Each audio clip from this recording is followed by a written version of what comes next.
গত বছরের জুলাই-আগস্ট গণঅভ্যুত্থানে গুরুতর আহত হয়ে সিঙ্গাপুরের বিভিন্ন হাসপাতালে চিকিৎসাধীন ১১ জনের মাঝে বিএনপির ভারপ্রাপ্ত চেয়ারম্যান তারেক রহমানের পক্ষ থেকে আর্থিক সহায়তা প্রদান করা হয়েছে।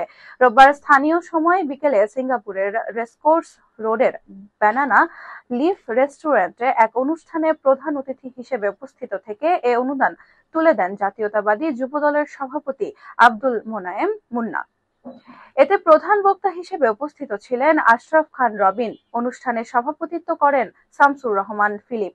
অনুষ্ঠানে প্রধান অতিথির বক্তব্যে মোনায়েম মুন্না বলেন, বিএনপির ভারপ্রাপ্ত চেয়ারম্যান তারেক রহমান বলেছেন, বাংলাদেশ যাবে কোন পথে?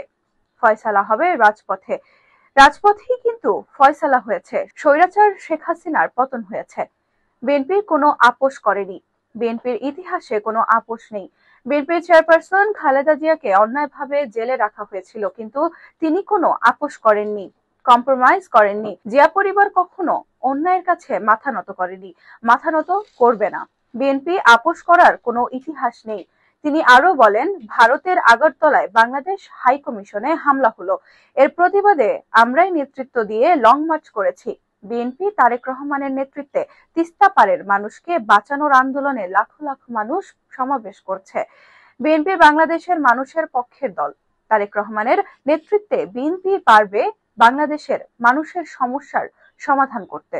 অন্যদিকে প্রবাসীদের ধন্যবাদ জানিয়ে যুবদল সভাপতি বলেন, আপনারা রেমিটেন্স পাঠাচ্ছেন, দেশের অর্থনীতিকে শক্তিশালী করছেন।